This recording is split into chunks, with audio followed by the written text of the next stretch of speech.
So welcome back to episode 4. Episode 4. From the Dog Classroom podcast. I'm Anne-Marie. And I'm Amelia. And when we were going through what we wanted to start off with these podcasts, we knew definitely that we were going to add in COVID dogs. COVID puppies, yeah. Well, they're not even puppies anymore, I guess. No, they're not. No, they're not. Some people will call them not only COVID puppies, what was the... Pandemic puppies. Pandemic puppies. That was the other thing. So basically is, it was interesting as to, I don't want to say what happens, but when COVID first started, or even in the middle, a lot of people, I believe, were getting puppies and dogs because a lot of us had to start working from home. Mm-hmm. And both of us saying we already partly work at home, partly work out, but in different professions, they're working at home. And a lot of people thought it was a great time to get a dog because they can spend the time, I think, like house training, hanging out with them, that sort of thing. So it became such a wide, there was a lot of puppies. There were so many puppies. Yeah. So like, places ran out, Yes. you weren't able to get a puppy. Yeah. So the other thing were a lot of different breeds popped up, a lot of different breeders, as far as there was a lot of dogs are being also adopted from rescues. So not necessarily a bad thing. But it also affected us trainers a little bit, but we were honestly dictated by the different COVID laws that were put out is, we were allowed to train. We weren't allowed to train. We ended up going online, or we were only allowed outdoor training, which was tricky when it was February. Yes. Yeah. So just to get into it more, I want to discuss sort of some of the side effects that we're seeing with these COVID puppies. So basically what I feel was happening, and you can pipe in at any time, from talking to people, that we as socialization community weren't, say, going out and socializing as much. Yeah. Right. Or definitely we weren't having as many people over to our house. Yeah. We weren't socializing indoors. And I think we weren't socializing, as much with people. Right. Then if we're not socializing with people, our dogs aren't seeing people, and our dogs aren't seeing people and other dogs. Yes. Right? Sometimes they would see dogs. Like, we were able to do that one where they could drop off the puppies. Right. But yes, they still didn't really see. No, because wherever usually there's a dog, there's a human. Yes. Okay. So the main issues we're seeing now, post-COVID-ish, is separation anxiety. Absolutely. And I would say almost, I don't want to say leash reactivity, but walking. I was thinking leash reactivity. Okay. Leash reactivity, leash walking with distraction of people and dogs. Yes. Okay. Let's put it that way. I would say leash reactivity, and also maybe like more fear-based behaviors as well. Yes. That we're seeing. Yep. Also in the house, right? Because if they didn't see anyone in the house and someone comes in, it's almost a scary thing for some. So dogs. Greeting. Sure. Yeah. Yes. Yeah. Because a lot of us were, 10 feet, Yeah. which again isn't bad to see people for socialization, but it's actually having the people come in the door. Yes. And actually being within that like bubble distance. Yeah. And seeing the bottom half of people's faces was new Yes. for a lot of dogs. Yes. It's a good thing. Okay. That's awesome that you brought that up, because I would say when we first started classes back, everybody had a mask on. Mm-hmm. But I feel the dogs did absolutely amazing. They did. Yeah. With people wearing masks. I don't think I didn't even really notice, like, they didn't have any issues, like, with hearing them or responding. Or then they weren't super stressed even seeing us moving around with them on. I just think dogs in general did absolutely amazing for people covering up half their face. Yeah. Yeah. So definitely want to give them credit for that. For sure. And the other part of that is maybe just for the handling aspect, right? Like, because not to get into it, but a lot of people didn't go to the vet or the groomer because they were also closed. And to pipe in there, the vets and the groomers, or you had to drop them off. Yes. And you weren't allowed to go in with them, but we're going to just let that No, but I'm just lie. saying as far as the handling, like it just didn't happen. Handling, yeah. So Amelia's meaning like physical exam handling. being touched by different people, ears checked, eyes checked. Yeah, that sort of thing. Yes, for sure. Okay, so let's go to, I want to talk about the separation anxiety part. Okay. So what happens is everybody's working at home, so excited. We get puppies, we're home with them. I think some people work crate training, I would say, when they're on. At least at night. Yeah, but I think a lot of them got in where you're sitting there online, dogs laying at your feet, Yeah. right? So they're used to, and then too, we're not going to movies at most. We went out to go grocery shopping. And even then, it was only one person at sometimes, so somebody was home. Yeah. So they had that. And the thing is, a lot of people, I don't think were thinking about the future when I go back to work. I think a lot of what was happening was it was living in the day, in the moment, because honestly, every few days something seemed to change, right? It did. When it came to restrictions and doing things. So I think a lot of us were just honestly living it day by day in the moment. So you're not thinking, okay, 6 months when I go back to work, how is my dog going to react? We just assume that the dog is going to be fine, right? Yeah.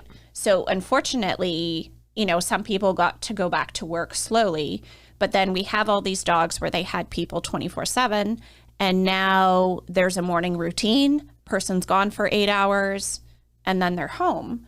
And then when they're home, then we have the dinner and the whatever, where the dog used to be part of the main focus. Yeah, they were like, that's all you had to do was walk your dog at that time, right? Like, that's pretty much all we could do. So they went from getting lots of walks, lots of exercise, lots of attention, probably having most of their needs met as far as, like, Yeah. you know. So I would time with say, people. you know, ideally for those of the listeners that are working from home, just getting them used to staying short periods of time and slowly increasing it. The other thing is don't go from not having a crate to one day putting the dog in the crate and leaving. Yes. You got to train it. Yeah. Yeah. And I think some people don't know that because there is, like you said in, I think, the last episode, there's so much out there on the internet. So some people go, oh, well, dogs just naturally love crates and you can just put them in there. And it's like, Yeah. no. No. Yeah. No, they don't. They don't want to be No. confined. No. And you, again, looking at their needs, like we'll use the crate like for house training, even Yes. for puppies. And another option would be gating them into the kitchen, Yeah. closing them into a guest room. But again, not having them spend any time in those locations previously and then all of a sudden just Yeah. going. Because your dog probably wasn't hanging out in the kitchen by themselves, right? Yeah. And now you're asking them to. The other thing is being physically separated from the person a Yes. lot of the time is an issue. So Yes. if you had your dog in your office and you're working on the computer and then one day you put up a gate and you don't let them in, it's like, what's going on? And the dog's going to be a little bit upset. And now all of a sudden you're not only separated from them in the house, but you're separated from them and you're leaving the house. Like Yeah. that could be like some true separation anxiety, right? From that one person. Yeah. So when we're talking, if some people are wondering about separation anxiety, and I don't want to say I'm talking about not severe. I am talking about not severe. Like I'm talking about possibly whining, barking, drooling, possible urination, defecation. Chewing to get out of a room. Yeah, chewing to get out, which scares me. Yeah. Because too many dogs have hurt themselves trying to chew out of kennels. And it saddens me a little bit when people say, I've had to buy 5 kennels and now I padlock the kennel. And I'm like, oh, really? Because I want them to spend the time training the dog to be comfortable left alone, not trying to continue to lock it up because there's huge emotion there. Yeah. Huge emotion. And it's upsetting. Like the dog is fully in distress. And I know this because Stark had really Yes. bad separation anxiety. Yes. And I did the kennel, I think for like, I don't know, a couple of months. Like I tried training it and it just up. eventually was like, he's in distress. Like this was before like Zoom was even a thing. So what I did was I had my laptop on Skype back in the day, and I left it on there, and I would like Skype with him while I was at work so I could see him. And yeah, I remember watching him chewing at the side of the kennel, pushing against it to the point where he was moving across the room. Yeah. And I just went home and I just got him, because it was like, that dog is panicking. Yes. That dog is not misbehaving. Yeah. The dog is panicking. And that's, I think, really hard for some people to understand when they just go, oh, he ripped up, something on the floor. He's upset, or he's mad at me, or. But I think the other thing fair to say in COVID has caused a lot of anxiety and stress on people. Yes. So I really think that we need to realize that is happening in these dogs, and they do feel those emotions. Yeah. And well. I think, especially for people who were in different fields where it was like, you're in the office today, you're not in the office today, you're in the office. Like the schools, for example, you have a teacher in your home. Yeah. And it was so much back and forth, and it was just like, it was constant stress and constant change. Yeah. Where I think maybe for some dogs, they went from, okay, the person's home every day and then they're not. And then they didn't like that for that week. The person's away, so I'm panicking this week. And then they come back and I feel better. And then they go away again. It just gets worse every time. Yeah. Okay, so let's talk about what they can do. Okay. Yeah. So obviously train the leavings. Yes. Okay. If you don't have the opportunity to train it efficiently, is there somebody else that can come let the dog out? Is there somewhere where you can drop the dog for a few hours? Yeah. That's an option. Another one I'm a huge fan of, actually 3 different. I'm just going to mention it real quick. Not sponsored. No, yeah, not sponsored. Thunder shirt, anxiety wrap. Okay. They wear it while you're gone. It's not only for thunderstorms. If they won't eat it. Yes. Some dogs will chew them off. Stark. Yes. Then there is Adaptil. So it's a dog appeasing pheromone. What it is the smell, I know sounds a bit strange, smell of a lactating female, but it has a calming effect to dogs. And there's either a diffuser like a Glad plug-in or collar. And there's a spray, and I just bought all 3. So did I, actually. Because I went to camp and was staying in a new trailer, and I sprayed the trailer. Look at me go away. I'm doing it for my move. Oh, yes. Right. We talked about your move. We'll have to talk about that one day. Yeah. Okay. And then I like calming care, which is new to sort of on the line, where I find a lot more people are taking probiotics, or when you go to the health food store. Yeah. So it's a probiotic. It's not a drug. Yes. Yeah. Yes. Because when you go to the health food store, you're finding probiotics not only for digestive stuff, right? You're finding them for other things. And that's exactly what the dog thing is. They're absorbing the good bacteria to the brain. Mm-hmm. Yeah. So as a behaviorist, I'm recommending those things to help with the transition. But not all at once. No, because ideally that's going to cost a lot. It's going to cost, and then you don't know which one worked. So you're going, okay, my dog's better. And, let's say, okay, the, product X is the most expensive. I'm going to drop that one. And then you stick with the other 2. And then, you realize that it was the expensive one that was working. Okay. So that's a good start for the separate. Yeah, we don't need to do like the whole episode on separation anxiety now. I'm sure that could be its own topic. So that's, I think, where we wanted you to start and just be aware of. Yeah, so you want to be aware that separation anxiety, and I think just most dogs are okay, right? Like most dogs are pretty resilient. However, if your dog is in general anxious, like you should probably be more aware that they're probably going to have some kind of anxiety when you leave. Yeah. And I think that was something I did not consider when Stark was a baby, was that he was generally anxious, and he was, And some dogs are. I find people are getting to know that they are, but there's definitely something you can do to help it. Yeah. Yeah. So the thing with that is if your dog has severe separation anxiety, where it's actually, going after drywall, door frames, that sort of thing, you need to contact a behaviorist. Yeah. And I think specifically a veterinary behaviorist. Because which is tricky because prescribe. In Thunder Bay, we do not have one.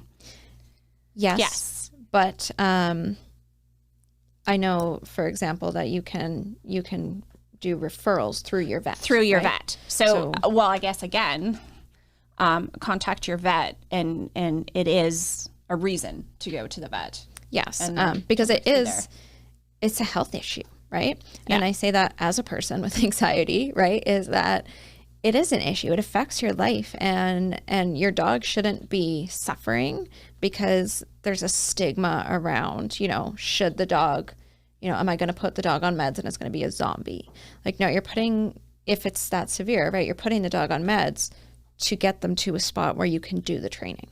It's not just put them on meds and they sleep all the time and they're, you know, good anytime you have any type of anxiety, there's also behavior modification, fancy word for needs to be training. There needs to be changes. So going back to the COVID specific issues, and we're talking about the vet, is from your sort of vet tech perspective, have you noticed any big changes? Like, was there a big difference when owners weren't in the room versus now that they're allowed back?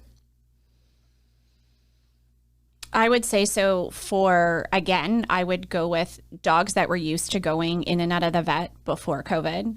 Nothing really changed. It wasn't a big deal. It's for the ones that had never been to the vet. Yes, the puppies. Puppies that had to go in without the owners. It was quite stressful.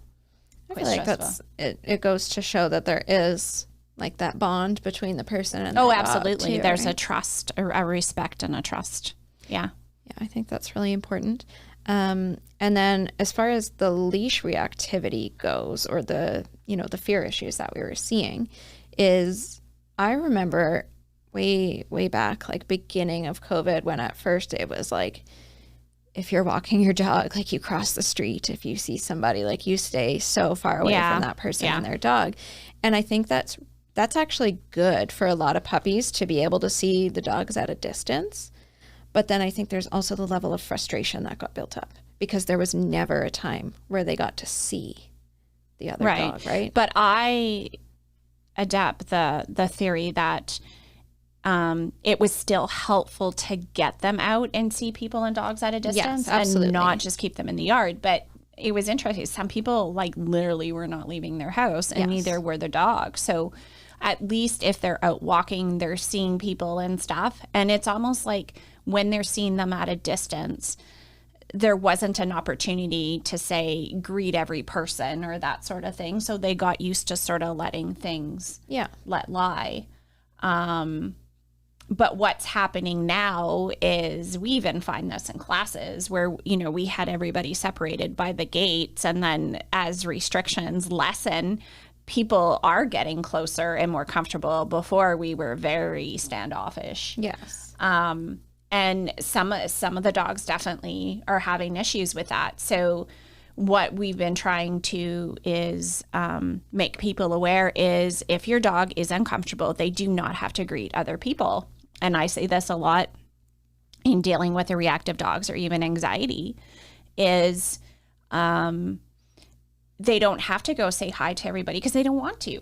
Yeah. They don't want to. They're happy with their own people, and they're quite content at seeing people 10 feet away. And I think it's important too. Like where I was going was not necessarily that they should greet everybody in a walk, because I also don't do that anyway. No. But when, like for example, I go for a walk and my dogs see dogs and it's not a big deal and we walk by, but they have their need to play with their species met because we go to your house and they play with your dogs. So they have dog friends. Yes. Right? They have the need met so that they can just go and walk by and it's no big deal. But I think what we were seeing was frustration because it was, I see all these dogs, and that's a need for a lot of dogs, is social interaction with their species, just not just people. Right. And the thing is, especially puppies. Right. And they need to have that at the beginning to learn the appropriate play behavior skills. Yes. There we go. So watching body language of other dogs, and I say they are missing that again. But when we talk about socialization, so there's a good part, is don't go to the dog park with 10 other dogs. Oh, absolutely. Yeah. You know, talk to your neighbor, friend of the family. Can I just, go for a walk and hang out with your dog? Yeah. Yeah. And then eventually buddy. And that's what we're really trying to encourage to do is don't go too overboard too quick. Just take it back and just allow the progression to happen. Yeah. And I think too, like when they're seeing people, because we also weren't seeing people, is you don't have to let the person come into your house and touch your dog, right? I think a lot of people forget that because they think, you know, the dog should accept this, but they've never learned how to accept this. So if someone comes into the house and your dog is upset, why can't they be at a distance? Why can't they be behind a gate? Why can't they, you know, come up when they're comfortable? Why can't you go outside and greet that person? Why do they have to come into your house and immediately touch your dog? It shouldn't be that way. But I think that's how, again, going back to like that old school sort of thinking is people go, dogs should do this. Yes. And dogs, they've never learned how. The same thing, and not to get off topic, but a lot of people feel dogs should have children crawling all over them. Yeah. Anyway, we're going to let that one go, and we're going back to our COVID puppies. Yeah, we're going to go back to the COVID puppies. So the main two things that we saw change was the separation anxiety, and I would say the socialization.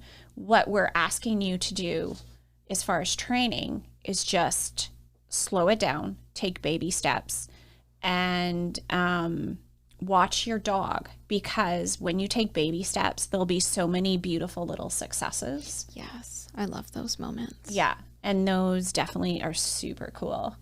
I think if we relate it back to episode 3 as well, when you talked about distance, duration, distraction, they probably didn't have any of those things. So maybe your dog is, you know, well trained at home. Yes. Yeah. Right. Even if the people who took our online classes and the people who did things online with their dogs and they, you know, they worked on the training at home, if you don't take that out and do it somewhere else or do it, you know, with some level of distraction or, you know, some extra challenges. Yes, but slowly, just like we said again, we said in the house, in the backyard, in the front yard, on a walk. Don't just take the dog to Centennial. And I like to say 1D at a time too. Like, so it's either distance or duration or distraction. I don't do all 3 at once. Yeah. So working on distance in your house might be a good one for the ones with separation anxiety, right? Can you go to the mat, you know, 2 feet away from me? Can you go to the mat 6 feet away from me? There's definitely training opportunities that you could be doing in the house to help your dog be successful out of the house. Yeah, definitely. And a lot of the confidence will help inadvertently with the anxiety. Confidence is a good word. Yeah, because they don't have any confidence outside of the house. And I find all dogs, no matter what size, need a job because a job builds confidence. Define job. Job to me, sits, downs, go to mat, walk in heel. So they just need to learn stuff. Yeah. They need mental stimulation and brain work, and it's huge confidence building. Like, look at how many of them go into class and put their feet on a plank, and the owner's just like, "Oh my gosh!" and the dog's just like, "Yeah." That's cool? a fun aha moment. Is when the dog touches something that they were like, "Okay, is this what you want me to do?" And you see like the wheels turning. But that's how you build the confidence, right? Is by letting them try, and get it right. And so I was doing a game, the 101 Things with the Box with one of my classes. And I was like, this game is just about confidence. You literally put a box in front of your dog and you just click and treat anything they do. If they look at it, if they sniff it, if they, you know, and in your head, maybe you have, okay, I want them to put their feet in it. Yeah. But you're not luring them. You're not picking up their feet and putting it in it. You're working through the progress. And there's never a time where you say, you know, no, that was wrong. Here's a punishment. Because the punishment is going to decrease that confidence in that situation. Right. But what they're doing is to learn to offer their own behaviors, and it's rewarding. It's rewarding, and it builds sort of independence as well. Yeah. Because then they can think. Okay. So I think in talking about the COVID puppies is we just wanted you guys to know that, yes, it happened. Okay, you got the puppies then, but there's definitely things you can do now. Yes. Right? And you can continue to do. Yeah, I heard it actually. I can't remember where I read it, but they were calling it remedial socialization. Basically because the literal socialization window, yes, has passed. You know, they're not 16 weeks old anymore. Yeah. But you can do like remedial work. Like you can sort of like do parallel walking with another dog and work on like, you know, socializing at, yes, you're still at a distance, but it doesn't have to be that like we're scared. So it's 20 feet away. Yeah. It can be going for a walk, you know, with a dog, or it can be, I saw a few people bring their dogs to the festival thingies near the waterfront. Yeah. And it's like, maybe that's overload for some dogs. Yeah. Like I would think most dogs wouldn't want to be there. But if you're on the outskirts and you're far away and you're just listening to the sounds and you're just, you know, you can just do some socialization, just using what's going on in the environment. Yeah. Yeah. Because now there are things going on in the environment. Yeah, there is. Okay. So just to summarize. Yes. We want you to don't feel overwhelmed. Create a little bit of a plan. Yep. And there's definitely things and people out there that can help you. And I would say with the plan is create the plan, but be flexible. Yes. Because it's never just, you know, the straight line of dog training. It's always going to have the ups and downs, and sometimes things don't go as planned. And I just try to, I create like a goal, and I sort of, but don't, to me, I create a goal, but I don't put a time frame on it.